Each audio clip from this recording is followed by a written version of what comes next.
This video is meant to be a review and discussion of Chapter 32 homework questions numbers 1 through 4. So question number 1 asked, why is the aggregate demand curve downsloping? Specify how this differs from the explanation for the downward demand curve for a single product. So most of you did a good job with that homework question. In the first part, you said, hopefully in your first sentence, you said, aggregate demand is downward sloping for 3 reasons: the interest rate effect, the real balances effect, and the foreign purchases effect. Now, you need to know what each one of those is. I hope you took notes on each one of those individually. I explained them in one of the videos. Let's move on. How does this differ from the demand curve for a single product? That's what I got tripped up on at the very end of that very first video that I made for Chapter 32. And I blanked on the 3 reasons for the downward sloping demand curve.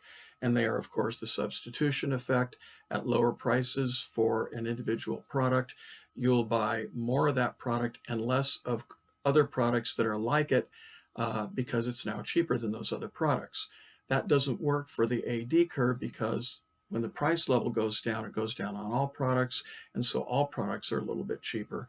So the substitution effect is only applicable to the demand curve for a single product.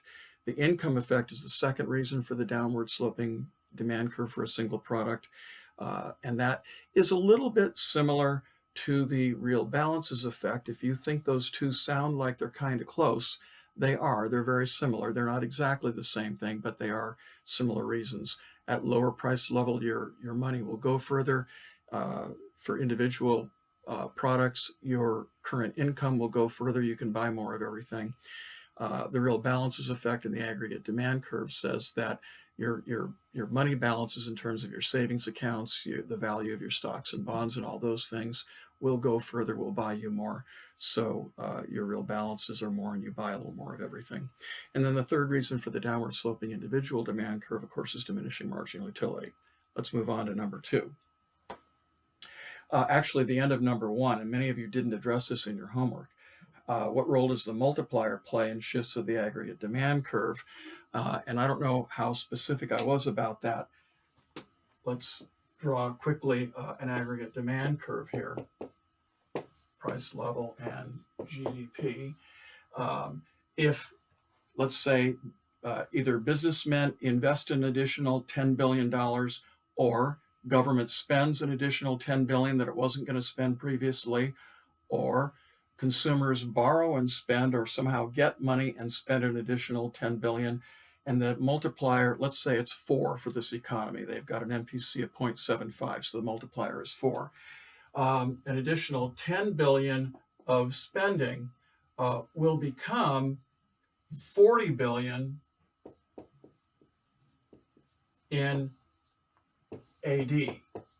AD will move to the right by 40 billion instead of the 10 billion because of the multiplier effect.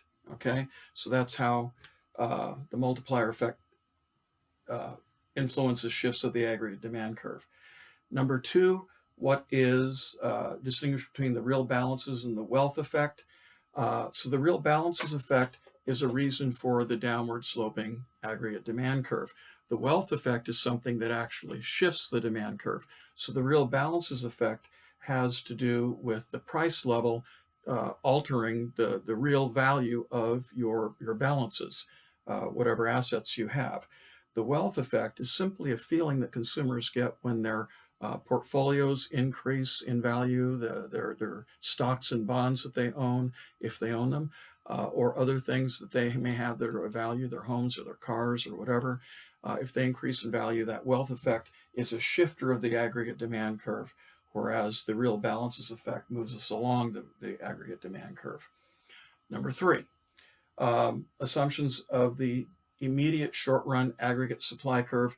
So you read what it said in your book. Most of you know that the immediate short-run aggregate supply curve is horizontal because of contractual agreements. Prices are stuck, both input and output prices. They're totally sticky. This is only a very short period of time, probably measured in days and weeks rather than months, and it's horizontal at that point. We're not going to make use of that much in future chapters or information on the aggregate demand curve, aggregate supply curve rather. The intermediate range is upsloping because we can the possibility of increased profits will cause employers to produce more with their workforce, start working overtime, making more goods and services. And if we go into recession, then we're going to slide down in the classical model anyway, slide down the aggregate supply curve down to the left, because with fewer profits, people are less willing to work. So that's a short run. And then the long run aggregate supply is vertical, because you can only long run aggregate supply at Y full employment.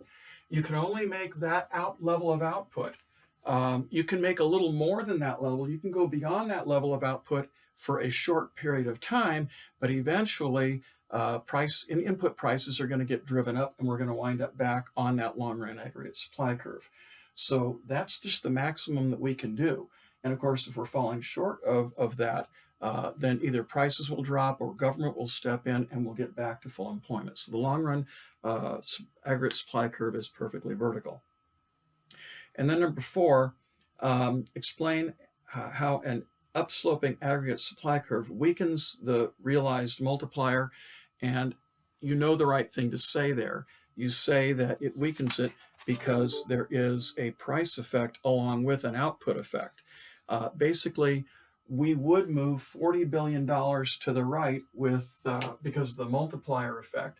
But let's say that there is a aggregate supply, short-run aggregate supply curve running right through here, and we were initially in equilibrium as aggregate spending increased by 10 billion with government spending, and then the multiplier took over and shifted us 40 billion to the right.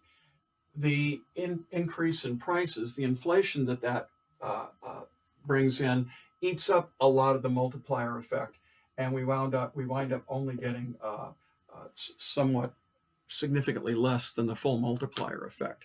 So the price level increase is what limits that. All right, so that's homework questions number 1 through 4.